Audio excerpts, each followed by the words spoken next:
Meet Mike. Mike is 38 years old. He went to college, got a degree, landed a decent job, and did everything right. He makes $72,000 a year, which sounds respectable until you realize his rent just went up for the third year in a row. His health insurance deductible is higher than his emergency fund, his student loans are still not paid off, and his 401k balance looks like a rounding error compared to what retirement calculators say he needs. Mike isn't broke, Mike isn't rich, Mike is middle class. And Mike is increasingly starting to feel like the middle class is a membership card for a club that no longer exists. And Mike is not alone, because across America, millions of people are working harder than their parents did, earning more in nominal terms than any generation before them, and somehow falling further behind. And the question nobody seems to want to answer honestly is why. Because this isn't bad luck, this isn't laziness, and this isn't a natural economic cycle. This is the result of decades of deliberate policy decisions, structural shifts, and a financial system that was quietly rewired to work against the people it was supposed to protect. So today, we're going to follow the money, because somebody is winning from this. And it isn't Mike. Let's start with the most obvious place, wages, because the story of the American middle class is really the story of what happened to the paycheck. After World War II, productivity and wages grew together. When workers produced more, they earned more. It was simple, logical, and it created the most prosperous middle class in human history. From 1948 to 1973, productivity rose about 97%. And wages? They rose almost exactly the same, nearly in lockstep. It was the closest thing to an economic golden age the modern world had ever seen. And then something changed, because from 1973 to today, productivity has continued rising, up nearly 250%. Workers are producing more than ever before. More output per hour, more efficiency, more value. But wages? Since 1973, real wages for the median worker have grown less than 20%. Let that sink in. Productivity up 250%, wages up 20%. So where did the other 230% go? Because it didn't disappear. Money doesn't disappear. It went somewhere, and it went up. Because while wages flatlined, corporate profits didn't, CEO compensation didn't, asset prices didn't. In 1965, the average CEO made about 20 times the average worker's salary. Today that number is over 350 times, and the top 1% of earners now own more wealth than the entire middle class combined. This isn't an accident.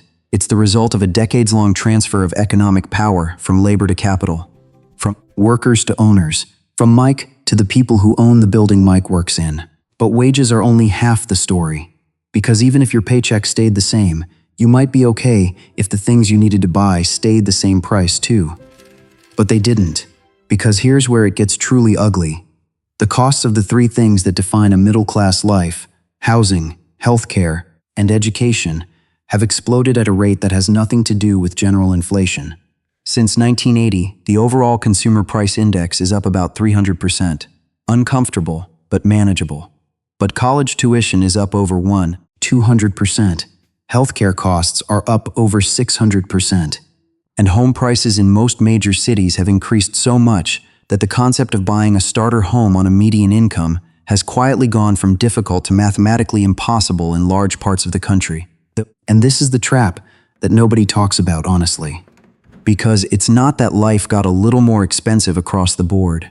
It's that the specific things you need to access the middle class, education to get a good job, housing to build equity, healthcare to not go bankrupt when something goes wrong, those things specifically became unaffordable. Almost like the ladder was pulled up right after the last generation climbed it. And here's where the policy decisions come in, because none of this happened in a vacuum. Let's talk about taxes. In 1960, the top marginal income tax rate in the United States was 91%. You could debate whether that was too high. But the point is, extreme concentrations of wealth were taxed aggressively. Capital gains, the profits made from owning assets like stocks and real estate, were taxed at the same rate as ordinary income, meaning owning things wasn't treated differently than working for a living. And over the following decades, through a series of tax reforms, that changed dramatically. Today, the top marginal income tax rate is 37%, and capital gains for long-term investments are taxed at a maximum of 20%. which means if you make $500,000 a year from working, you pay 37% federal tax. But if you make $500, a year from owning stocks and doing nothing, you pay 20%. The system doesn't just allow wealth to compound faster than wages. It actively incentivizes it. And then there's interest rates. Because for the last 40 years, the Federal Reserve's primary tool for managing the economy has been cutting interest rates. Which sounds technical and boring until you understand who benefits. When rates fall, asset prices rise, stocks go up, real estate goes up, bonds go up, and who owns the most assets? Not Mike. The top 10% of Americans own about 93% of all stocks. So every time the Fed cut rates to stimulate the economy, it disproportionately inflated the wealth of people who were already wealthy while doing almost nothing for the people who live paycheck to paycheck. It wasn't malicious, but the effect was the same. Every rate cut was quietly a wealth transfer, and then 2020 happened. And the Fed didn't just cut rates. They essentially cut them to zero and printed trillions of dollars out of thin air. And for a brief moment, it felt like everyone was winning because stimulus checks hit bank accounts and stocks went up and housing values soared, and suddenly it seemed like the middle class was recovering. But what actually happened was the biggest asset price inflation in modern history. And the people who owned assets got extraordinarily richer, and the people who didn't got priced out permanently. Because by the time inflation showed up in groceries and rent and gas, the asset owners had already locked in their gains. And Mike was left holding a grocery bill that went up 25% with a salary that went up 3%. And this is the part that should make you genuinely angry. Because it's not that the middle class failed to adapt or work hard enough or make good decisions. It's that the rules of the game changed. And they changed in ways that were invisible to most people until the damage was already done. The top X code was rewritten to favor capital over labor. Housing was transformed from shelter into an investment asset class, pricing out first-time buyers to protect existing homeowners' equity. Healthcare was structured as a profit-driven industry rather than a public good. And education costs were allowed to spiral because the government made student loans impossible to discharge in bankruptcy, removing all market pressure on universities to control their prices. Every single one of these was a policy choice, not an act of God, a choice. So where does that leave Mike? And where does it leave the middle class? The honest answer is that the traditional definition of middle class, stable job, own a home, send your kids to college, retire comfortably, is now a description of the upper middle class at best. The actual middle, the median American, is increasingly one medical bill, one job loss, or one broken transmission away from financial crisis. And the data backs this up. Nearly 60% of Americans live paycheck to paycheck. The median retirement savings for Americans between 55 and 64 is around $185,000, which sounds like a lot until you realize that at a standard 4% withdrawal rate, that's about $7,400 a year to live on in retirement. That's not retirement, that's survival. And here's the cruelest irony of all.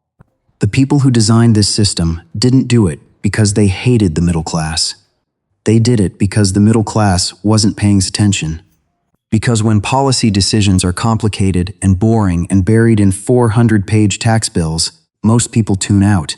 And the people who don't tune out are the ones who can afford lobbyists. And lobbyists don't work for Mike. So what's the solution? And the honest answer is that there isn't a clean one. Because unwinding 50 years of structural drift doesn't happen with one election or one policy change. And anyone who tells you it does is either selling something or running for office. Probably both. But here's what you can do for yourself right now. Understand that the old map is wrong. The rules your parents used to build a middle-class life don't apply in the same way anymore. Owning assets matters more than earning income. The gap between people who own things and people who don't is widening, and accelerating. Which means the most important financial decision you can make today isn't which stocks to pick or which budget app to download. It's to get to the other side of that divide as fast as possible. Own something. Anything. Because in an economy that rewards capital over labor, the worst thing you can be is someone who only has their time to sell. Mike didn't create this system, but Mike has to live in it, and so do you.